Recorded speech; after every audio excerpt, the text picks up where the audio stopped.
जय हिंद दोस्तों, स्वागत है आप सभी का आपके अपने इस online platform NPMS reasoning classes Prayagraj में। दोस्तों मैं महेश सर आप सभी का हार्दिक स्वागत करता हूं। आप सभी लोग उम्मीद करता हूं अच्छे होंगे। दोस्तों मैं जो है कि इस समय जैसे हम लोग पॉलिटी की क्लास में जो है कि पहले वन लाइनर सवालों को हमने कवर करने की कोशिश किया था, उसके बाद हम लोग जो है कि ऑब्जेक्टिव टाइप के सवालों को करने की कोशिश किया था। उसी क्रम में दोस्तों हम आज इतिहास के पहले चैप्टर को मैं यहाँ से कवर करने की कोशिश करता हूँ। दोस्तों जो बेसिक हिस्ट्री है मैं वहाँ से वन लाइनर सवाल को पहले कवर करता हूँ जो पिछले वर्षों में पूछा गया है। उसके बाद दोस्तों जैसे ही ये कवर हो जाता है तो मैं चैप्टर वाइज क्रमशः उसमें के छोटे छोटे पोर्शन को निकाल करके मैं दोस्तों आप सभी के सामने जो है ऑब्जेक्टिव टाइप के प्रीवियस ईयर के प्रश्नों को लेकर के आऊँगा, जो आपके SSC, railway, police, SI, GD, Delhi police, NTPC, group D सभी एग्ज़ाम्स में आपकी ज़रूर मदद करेगा। यहाँ से आपको बेहतरीन से बेहतरीन सवाल मिलेंगे जो आपके हर एग्ज़ाम में आपकी हेल्प करने वाले हैं। आशा करता हूँ दोस्तों आप सभी लोग ज़बरदस्त होंगे। जिंदाबाद।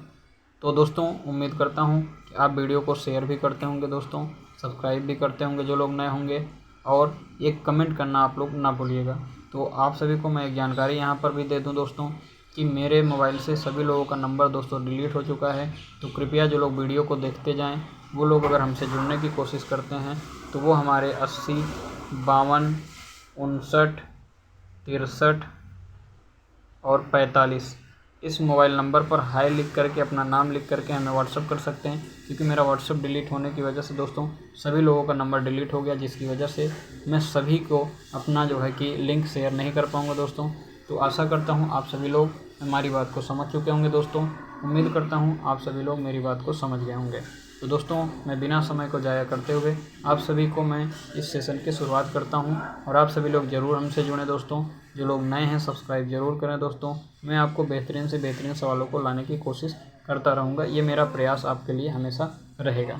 दोस्तों इस सेशन की शुरुआत करते हैं। दोस्तों इसमें आपसे कह रहा है दोस्तों कि भीमबेटका के रॉक शेल्टर्स किसकी तलहटी में स्थित है। पहले वन लाइनर को कवर कर लें, फिर ऑब्जेक्टिव टाइप के सभी ऑप्शन पर हम सारी बातों को करते हुए आगे की ओर बढ़ना शुरू करेंगे। तो बेसिक इतिहास में दोस्तों हम लोग भीमबेटका, हड़प्पा, नवपाषाण काल जो है स्थल और ये सब सारी चीज़ें जो हैं वहाँ पर हमें वहाँ पर देखने को मिलती हैं। तो वहाँ से मैं वन लाइनर सवाल को पहले कवर कर लेता हूँ, फिर ऑब्जेक्टिव की ओर हम लोग बढ़ने की कोशिश ज़रूर करेंगे। तो पहला सवाल आपसे कह रहा है भीमबेटका के रॉक शेल्टर्स किसकी तलहटी में स्थित है।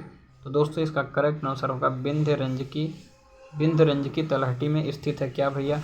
Rock shelters. रॉक शेल्टर्स जो है दोस्तों विंध्य रेंज की तलहटी में स्थित है। आगे कह रहा है मध्य प्रदेश में की गुफाएं पूर्व ऐतिहासिक गुफा चित्रों तथा भित्ति चित्रों का बेहतरीन उदाहरण है। दोस्तों ये जो है कि TGT PGT चित्रकला से अगर कोई दे रहा होगा तो उसको ये बात बड़े अच्छे से पता होगी कि मध्य प्रदेश में भीमबेटका की जो गुफाएं हैं वो पूर्व ऐतिहासिक गुफा के चित्रों तथा भित्ति चित्रों का सबसे बेहतरीन उदाहरण भीमबेटका की गुफा में देखने को आपको मिल जाएगा। मतलब चित्रों, गुफा चित्रों और भित्ति चित्रों का दोनों का कंबाइंड एग्जाम्पल जो है वो भीमबेटका की गुफा में देखने को बेहतरीन मिलता है।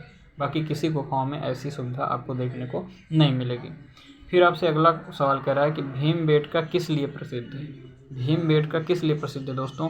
तो अभी जस्ट आपने पीछे पढ़ा है भित्ति चित्र और गुफा चित्रों के लिए ये प्रसिद्ध है दोस्तों। तो गुफा शैल चित्रों के लिए भीमबेटका जो है वो प्रसिद्ध है। अगले सवाल की ओर बढ़ते हैं दोस्तों। अगला सवाल आपसे क्या कह रहा है कि किस हड़प्पा कालीन स्थल के भवन निर्माण के लिए कच्ची ईंटों का प्रयोग बहुतायत किया गया था। किस हड़प्पा कालीन सभ्यता के भवन निर्माण के लिए कच्ची ईंटों का अधिक प्रयोग किया गया था। तो दोस्तों कालीबंगा जो हड़प्पा कालीन स्थल है इसके निर्माण के लिए कच्ची ईंटों का सबसे ज़्यादा प्रयोग किया गया था। अगले सवाल की शुरुआत करते हैं दोस्तों। कह रहा है किस नवपाषाणिक स्थल से गर्त निवास के प्रमाण मिलते हैं। तो गर्त निवास का प्रमाण किस स्थल से मिलता है दोस्तों? तो बुर्ज होम एक ऐसा स्थल है जहां से गर्त निवास के प्रमाण देखने को आपको मिलते हैं। अगला आपसे कह रहा है दोस्तों पुरातात्विक अवशेष के रूप में काले रंग की चूड़ियाँ, ध्यान रखिएगा ये सब सारी चीज़ें आपको फैक्ट में बता रहा हूँ। काले रंग की चूड़ियाँ, अग्निकुंड, हल से जुते हुए खेत, युगल समाधान में से कौन से तत्व कालीबंगा से नहीं पाए गए। तो दोस्तों काले रंग की चूड़ी, अग्निकुंड, हल से जुते हुए खेत, युगल समाधान में से कौन सा ऐसा चीज़ है जो कालीबंगा से नहीं पाया गया? तो युगल समाधान एक ऐसा चीज़ है जो कालीबंगा से नहीं पाया गया।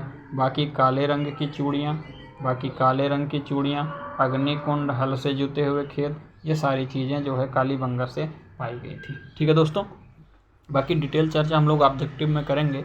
फिलहाल यहाँ पर हम लोग वन लाइनर को कवर करने की कोशिश कर रहे हैं। आगे आपसे कह रहा है दोस्तों, आगे कह रहा है कि लोथल, दैमाबाद, सुरकोतडा, धौलावीरा में से कौन सा हड़प्पा कालीन स्थल गुजरात में स्थित नहीं है? गुजरात में स्थित नहीं है, इस बात का विशेष ध्यान रखना। तो दैमाबाद जो है दोस्तों ये गुजरात में नहीं है। बाकी जितने स्थल हैं सभी के सभी स्थल कहाँ हैं भैया? लोथल, सुरकोतडा, धौलावीरा, ये सब कहाँ हैं भैया? गुजरात में है। ठीक है दोस्तों, अगले सवाल की ओर बढ़ते हैं। अगला आपसे क्या कह रहा है दोस्तों? अगला कह रहा है आपसे कि लंघनाज, गणेश्वर, बागोर, आदमगढ़ में से कौन सा स्थल मध्य पाषाण कालीन नहीं है? तो गणेश्वर एक ऐसा स्थल है जो मध्य पाषाण कालीन नहीं है। नहीं वाले शब्द का विशेष ध्यान रखिएगा दोस्तों।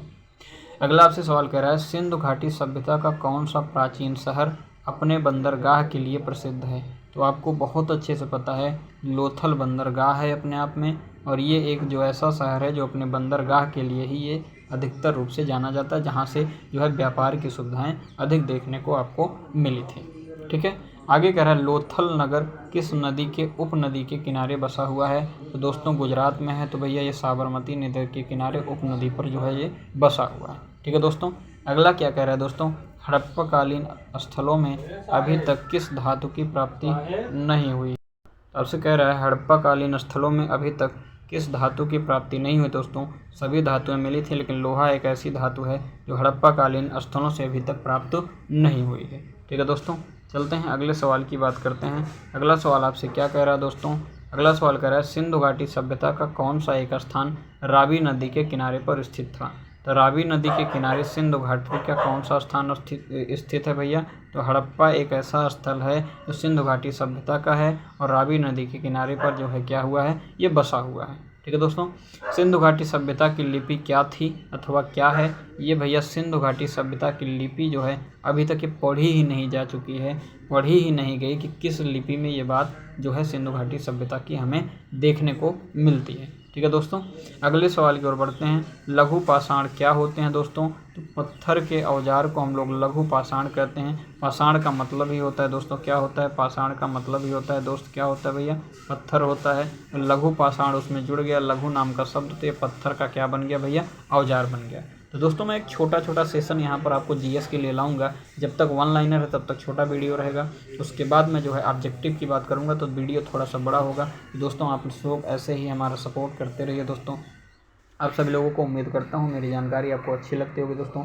जानकारी अच्छी लगे तो प्लीज़ आपसे रिक्वेस्ट है वीडियो को शेयर करिए, लाइक करिए, सब्सक्राइब करिए दोस्तों, और बेल आइकन को जरूर ऑन करिए दोस्तों, क्योंकि हमारे तक आपको पहुँचने का एक ही माध्यम है कि यूट्यूब है, और यूट्यूब पर आप बेल आइकन को ऑन किए रहेंगे दोस्तों, ऑल पर सेलेक्ट करके, तो हमारा नोटिफिकेशन आपको मिलता रहेगा दोस्तों, क्योंकि हमारे पास और कोई रास्ता अब बचा हुआ नहीं है दोस्तों। मेरी आपसे गुजारिश है आप लोग सब्सक्राइब कर लीजिए, शेयर जरूर करिएगा दोस्तों। तब तक के लिए आप सभी लोग अपना ख्याल रखिएगा। टेक केयर, जय हिंद, जय भारत।